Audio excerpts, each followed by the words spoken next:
Another issue, and that is the birth certificate.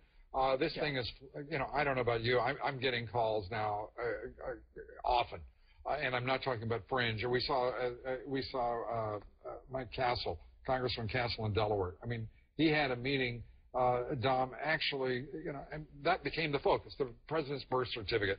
There are those who claim that he was born, Dom, in a different country. You know, the president obviously, all he has to do is just produce the original birth certificate in Hawaii and be done with it. What are your listeners saying about this, or are they dismissing it? No, they're not dismissing it, Lou. In fact, we're the kind of the capital city of the birthers. A guy named Phil Berg, who is a personal friend that I've had on over the years. My son even worked for him. He's the leading figure in this.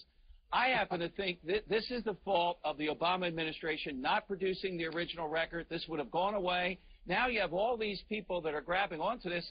And maybe not surprisingly, in the age that we live in, Lou, with conspiracies, et cetera, this has legs. Guy? Well, Lou, I also have to agree. You know, the president, all he's actually produced thus far is a certificate of live birth. Big difference from a birth certificate. Certificate of live birth typically states the city you were born in the time you were born in. Anyone, pretty much anyone, could obtain a certificate of live birth. You know, why not produce the birth certificate? Heck, if it were me, not only would I produce the birth certificate, I'd show my bingo card as well. But whatever it takes. We had people, including reporters from the L.A. Times, calling up because I referred to this.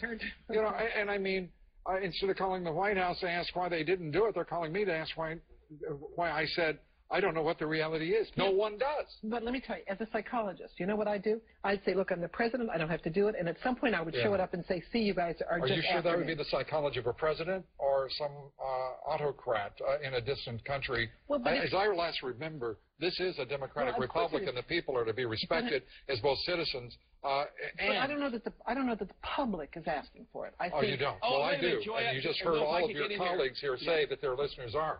Joy, thank you very much. Guy, thank you. Dom, thank you. Always a pleasure.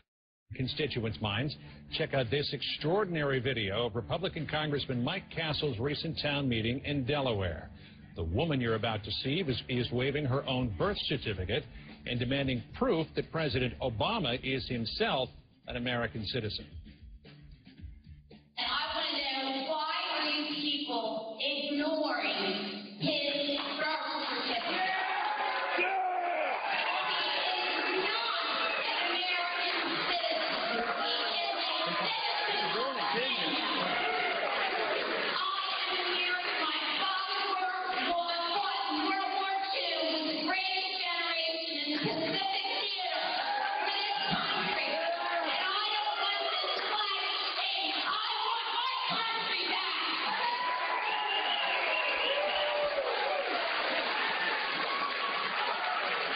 You're referring to the president there. He is a citizen of the United States.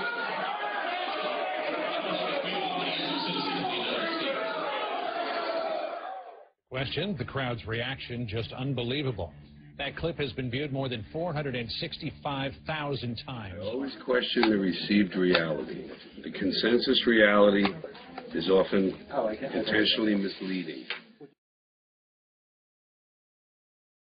When the media just says there's no truth, you're kooks, how dare you ask to look at the birth certificate, everybody's seen the birth certificate when they put out a receipt of birth certificate itself, according to many mainline experts and people matching them with their receipts for birth certificate, is a forgery. So people see all this, and they're really starting to ask very serious questions. Then the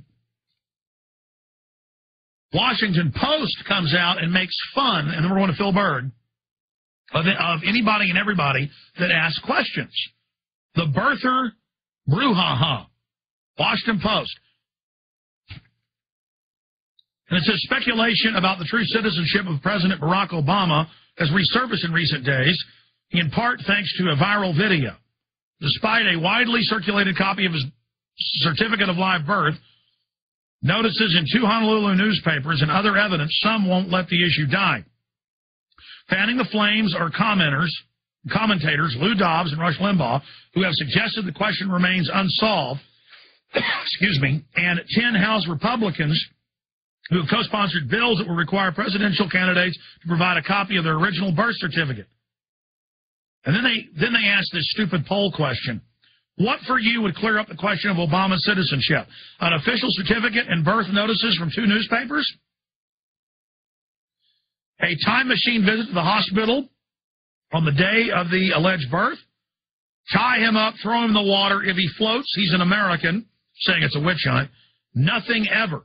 So, see, this poll is meant to ridicule anybody asking questions. Even the semi-serious first question, first option, an official certificate and birth notices from 2 newspapers. See, an official birth certificate would have done it. But they won't do it. Why? Why has he signed an executive order blocking the release of that document? Oh, yes. So, see, now we have his grandmother reportedly saying he was born there. Now we have the government saying they put a plaque up at his birthplace. I mean, all of this evidence. And now we have the expert, the guy who was there day one on all of this. And my whole issue is I didn't know one way or the other, but the way they act suspicious, the way they act scared. Then I saw Bill Maher this weekend. I watched politically, his a little propaganda real time with Bill Maher.